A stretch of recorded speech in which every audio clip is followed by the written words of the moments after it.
12절 그러므로 너희는 하나님이 택하사 거룩하고 사랑받는 자처럼 긍휼과 자비와 겸손과 온유와 오래 참음을 오십고 15절 그리스도의 평강이 너희 마음을 주장하게 하라. 너희는 평강을 위하여 한 몸으로 부르심을 받았나니 너희는 또한 감사하는 자가 되라.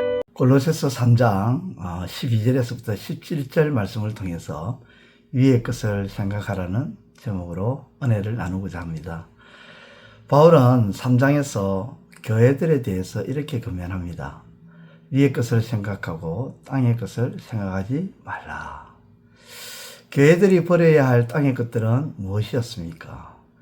음란하고 부정하고 사욕, 악한 정욕, 그리고 탐심, 분한, 노여움, 그리고 악의 비방, 거짓말 등 옛 사람의 모습, 그걸 말했죠.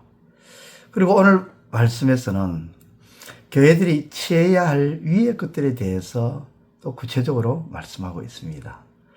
골로새서 3장 12절에 그러므로 너희는 하나님이 택하사 거룩하고 사랑받는 자처럼 긍휼과 자비와 겸손과 온유와 오래 참음에 옷 입고. 긍휼, 자비, 겸손, 온유, 오래 참음은 음란, 부정, 사욕, 악한 정욕, 탐심, 분함과 대비하여 소개되는 것들입니다. 긍휼은 불쌍히 여기는 마음이죠. 자비는 성령의 열매 중에 하나입니다. 겸손은 성도가 본받아야 할 그리스도의 성품이죠. 온유와 오래 참음도 성령의 열매 중 하나입니다. 저 사람이 믿음이 좋다, 신앙생활 참 잘한다 라고 들었을 때에, 그런 말을 할 때에 그 믿음과 신앙을 어떻게 알 수 있습니까? 바로 이렇게 삶으로 나타나는 열매들로 알 수가 있는 것입니다. 신앙생활을 잘하는 사람들은 예수 그리스도의 성품과 모습을 닮아가죠. 예수님이시라면 어떻게 하셨을까? 이것이 우리의 질문이 되어야 하고, 우리는 위에 계신 예수님을 생각해야 합니다. 교회가 취해야 될 위의 것들이 또 무엇이 있을까요? 용납과 용서 그리고 사랑입니다. 13절이 우리에게 증거하죠.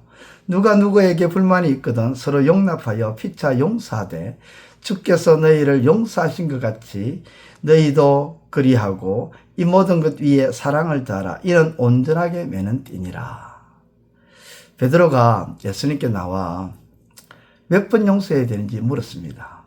이때 예수님은 7번을 70번까지 그렇게 용서하라고 말씀하시죠. 7번을 70번까지 용서하라는 주님의 그 말씀은 490번을 용서하는 것이 아니라 끝없이 용서하라는 말씀이죠. 왜 우리는 그렇게 용서해야 합니까? 골로새서 3장 13절은 이렇게 말합니다. 주께서 너희를 용서하신 것 같이. 그렇습니다. 주께서 우리를 용서하셨기 때문입니다. 마태복음 18장에 의하면 우리는 10,000달란트를 주님께 빚진 자들이라고 표현합니다. 당시 일반 노동자가 받는 하루 품삯은 1데나리온이었고 1달란트는 6,000데나리온이었습니다. 그러면 당시 일반 노동자가 평생 모을 수 있는 돈이 많아야 4달란트죠. 그런데 주님께 갚아야 할 빚이 10,000달란트입니다. 이는 우리의 능력으로는 우리의 빚을 갚을 수 없다는 것을 말씀하는 것이죠. 절대 불가능하다는 겁니다. 그런데 갚을 수 없는 우리의 그 죄의 빚을 예수님께서 십자가에 달리사 우리의 죄의 빚을 해결해 주셨다는 것입니다. 그러므로 교회는 이러한 주님의 사랑을 기억하고 서로 용납하며 용서하며 사랑해야 하는 것입니다. 교회가 취해야 할 위의 것들은 또 무엇이 있을까요? 끝으로 평강과 찬양과 감사입니다. 15절입니다. 그리스도의 평강이 너희 마음을 주장하게 하라. 너희는 평강을 위하여 한 몸으로 부르심을 받았나니 너희는 또한 감사하는 자가 되라. 하나님을 믿는 사람들의 특징 무엇일까요? 마음에 주님의 평강이 주장하셔서 입술에 감사와 찬송이 나오는 것입니다. 사도 바울은 전도하는 여행 중에 매를 맞고 옥에 갇히게 되었습니다.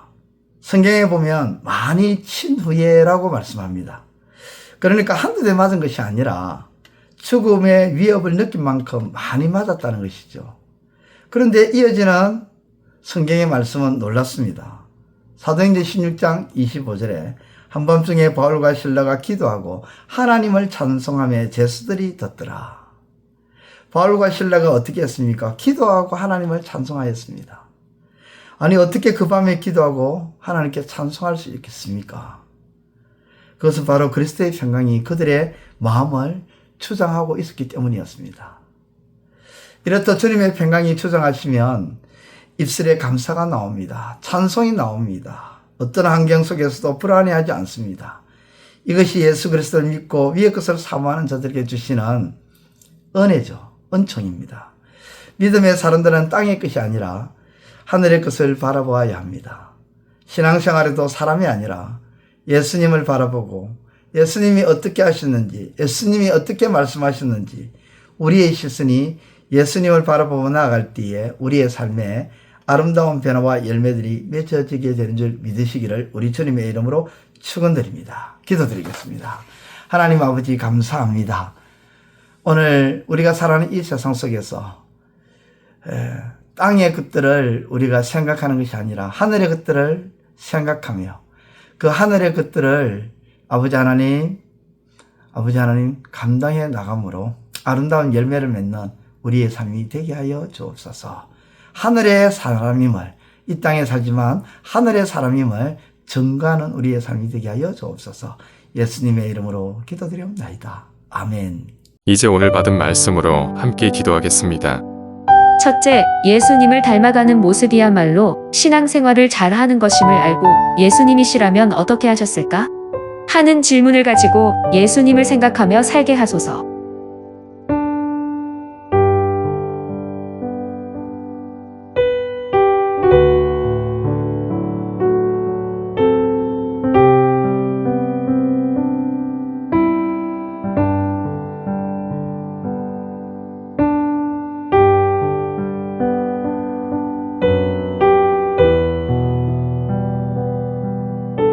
둘째, 우리가 한없이 끝없이 용서하고 용서해야 하는 이유는 주께서 우리를 용서하셨기 때문임을 기억하며 우리도 끝까지 용서하며 살아가는 삶이 되게 하소서.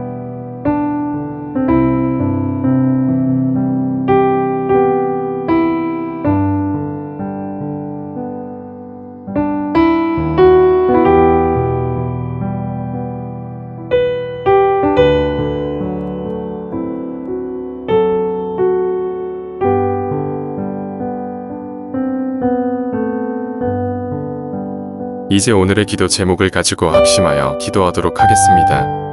첫 번째, 하나님, 바울은 많이 맞는 일이 벌어졌지만 그것에 낙담하지 않고 도리어 하나님을 찬양했던 것은 그의 마음에 하나님의 평강이 그를 주장했기 때문이었음을 알기에 우리 마음도 하나님의 평강이 주장할 주소서.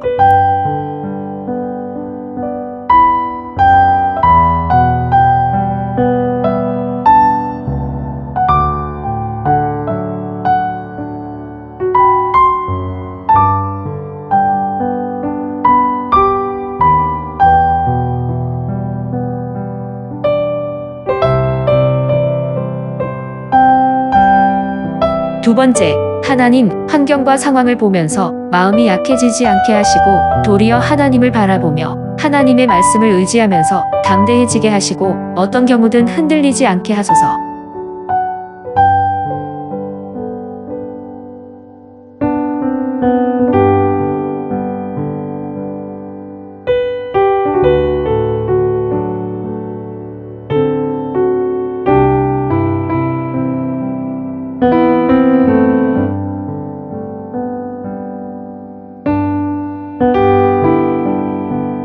세 번째, 하나님, 교회 안에 흐르고 있는 인본주의적 사고와 사상이 완전히 떠나가게 하시고 신본주의의 사고와 사상이 강력하게 드러나는 우리 교회 되게 하소서.